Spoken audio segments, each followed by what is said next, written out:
सरकार को तो लाल गमछा, पीला गमछा, हरा गमछा करके समाज को बांटने और लड़ाने से फुर्सत होगा तब तो किसी बात पर बोलेगा। ये कह रहे हैं कि मुजफ्फरपुर की घटना पर सरकार ने नहीं बोला है, तो आप मुझे दिखा दीजिए कि पलायन पर इन्होंने कब बोला है। चुनाव जीतने के बाद अब इनको हरा गमछा, लाल गमछा दिख रहा है। जब ऐसे व्यक्तियों को, मिथिलेश तिवारी हो या सम्राट चौधरी हो, ऐसे लोगों के जिनका चाल चरित्र चेहरा समाज के सामने बिल्कुल स्पष्ट है, ऐसे लोगों को आप शिक्षा मंत्री, स्वास्थ्य मंत्री, मुख्यमंत्री बनाएंगे तो इनसे कुछ अच्छा नहीं पाएंगे। जितना दोष सम्राट चौधरी का है, जितना दोष मिथिलेश जी का है, जितना दोष मंगल पांडे का है, उससे कहीं ज्यादा दोष बिहार के हर उस व्यक्ति का है जिसने सब कुछ जानते समझते हुए भी इन लोगों को वोट दिया है। मुजफ्फरपुर में जो घटना हुई है, अभी उसकी खबर पूरी तरीके से आ ही रही है। मीडिया के माध्यम से जो जानकारी मिली है वो अत्यंत हृदय विदारक, दुखद है। हम लोगों की जितने भी परिवार के जो हताहत लोग हैं, घायल हैं या जिनकी मृत्यु हुई है, उनके लिए जन श्राद्ध परिवार की ओर से हम लोग संवेदना व्यक्त करते हैं। किसकी गलती से हुआ, किसने क्या कहा, इस विषय पर एक दिन या 2 दिन के बाद निर्णय होगा, बात चर्चा की जाएगी। जहां तक सरकार और स्वास्थ्य मंत्री की बात है, तो ये कोई पहली ऐसी घटना नहीं है। चुनाव के बाद आपकी जानकारी के लिए बता दें, चुनाव के बाद 50 से ज्यादा बिहार के नवयुवक देश के अन्य राज्यों में काम करते हुए उनकी मृत्यु हुई है। उस पर सरकार ने कोई टीका टिप्पणी नहीं की। नीट की छात्रा के साथ रेप और मर्डर हुआ, उस पर भी सरकार ने टीका टिप्पणी नहीं की। अभी 5-10 दिन पहले बेगूसराय के एक परिवार के साथ मध्य रात्रि में पिता के सामने बच्ची को घर से खींचा गया, उस पर भी आपने सरकार की कोई टीका टिप्पणी नहीं सुनी। सरकार को तो लाल गमछा, पीला गमछा, हरा गमछा करके समाज को बांटने और लड़ाने से फुर्सत होगा तब तो किसी बात पर बोलेगा। तो आप अगर ये कह रहे हैं कि मुजफ्फरपुर की घटना पर सरकार ने नहीं बोला है, तो आप मुझे दिखा दीजिए कि पलायन पर इन्होंने कब बोला है। चुनाव जीतने के बाद अब इनको हरा गमछा, लाल गमछा दिख रहा है। अपने घर की लड़ाई लड़ रहे हैं कि किसका बंगला बड़ा होना चाहिए, किसका छोटा होना चाहिए, किसको कौन मंत्रालय होना चाहिए। अब अरवा उसना चावल का भी बात नहीं हो रहा है, पेट्रोल डीजल के दाम की बात नहीं हो रही है, सिलेंडर की किल्लत की बात नहीं हो रही है। अभी रोपनी शुरू होगा, गांव में खाद नहीं मिलने वाला है, उस पर चर्चा नहीं होगी क्योंकि आपको वोट आपसे ले लिया गया। अब 5 बरस कोई आपकी बात नहीं करने वाला है। 5 बरस अब उनके अपने हितों की बात होगी, उनके बच्चों के हितों की बात होगी। बिहार के बच्चे तो मजदूरी कर रहे थे, अभी भी कर रहे हैं। शिक्षक की बहाली अभी फिलहाल नहीं हो।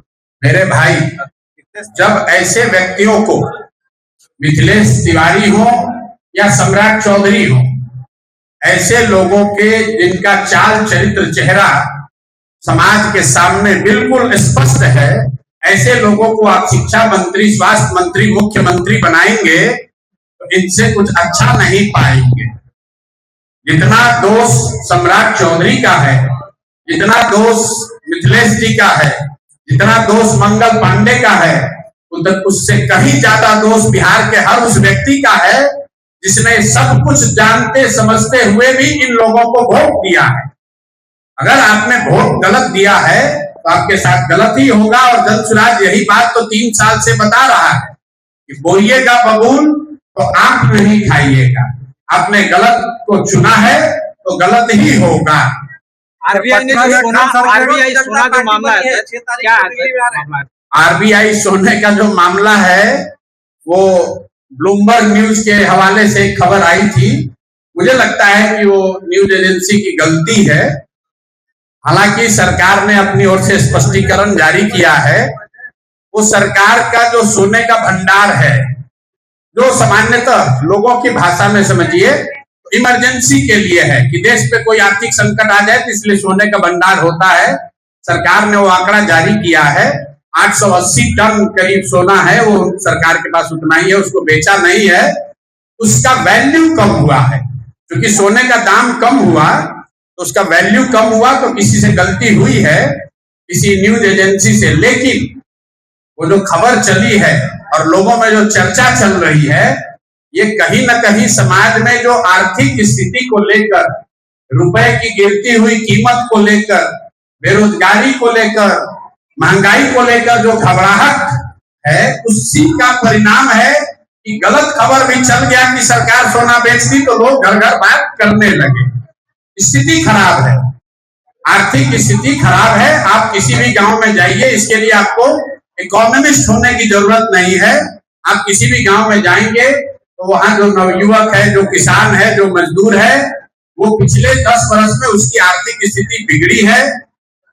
जो मध्यम वर्गीय या उच्च वर्ग के लोग हैं आर्थिक नजरिए से, उनकी स्थिति कुछ सुधरती हुई दिखी थी, वो भी अब हालत खराब हो रहा है।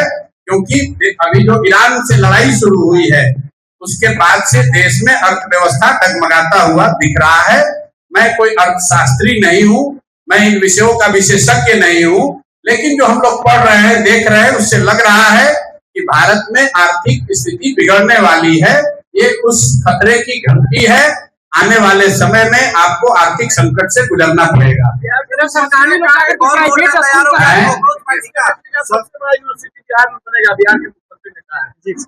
किसका यूनिवर्सिटी? भाई इतने सब लोग, आप लोग यूट्यूबर हैं, जरा आप लोग सर्च कीजिए कि फिजिक्स का भी कोई यूनिवर्सिटी पूरी दुनिया में है क्या कि वो बिहार में बना देंगे। तो जब यही बात है, ज्ञान की भूमि रही बिहार, जहां भगवान को भी आकर ज्ञान मिला, बुद्ध की धरती है, वहां का मुख्यमंत्री कह रहा है कि हम फिजिक्स का यूनिवर्सिटी बनाएंगे, केमिस्ट्री का यूनिवर्सिटी बनाएंगे, जो यूनिवर्सिटी होता ही नहीं है। फिजिक्स तो सब्जेक्ट है, उसका डिपार्टमेंट हो सकता है, फिजिक्स का कोई यूनिवर्सिटी पूरे दुनिया में नहीं है। लेकिन सम्राट चौधरी तो इससे बहुत बड़ा बड़ा काम कर चुके हैं। उनको तो गांधी जी का ही नाम याद नहीं है, कर्पूरी जी का नाम याद नहीं है, उनको ये याद नहीं है कि वो 10वां पास किए हैं कि नहीं किए हैं। लोगों के सामने कहा हमने पीएफसी कोर्स किया है, तो चलो भाई हम तो अब दूसरा मांग कर रहे हैं कि पीएफसी कोर्स का ही डिग्री बता दो कब पास किए हो। पीएफसी कोर्स भी नहीं किए हैं, आपके कैमरे पर पहली बार कह रहे हैं, इसको चला लीजिए। सम्राट चौधरी ने मैट्रिक तो नहीं पास किया है, जिस पीएफसी कोर्स के करने का वो दावा कर रहे हैं, वो पीएफसी कोर्स भी नहीं पास किए हैं, क्योंकि वो कोर्स होता है तमिल भाषा में। उस कोर्स की पढ़ाई तमिल भाषा और अंग्रेजी भाषा में होती है, और सम्राट चौधरी को तमिल और अंग्रेजी तो नहीं आता है, ये बात तो सब लोग जानते हैं। आपने इतने गंभीर आरोप लगाए हैं, एनडीए के लोगों ने उनको सीएम बना दिया, इस तरह से मतलब एनडीए के लोगों ने नहीं बनाया, बिहार की जनता ने बना दिया।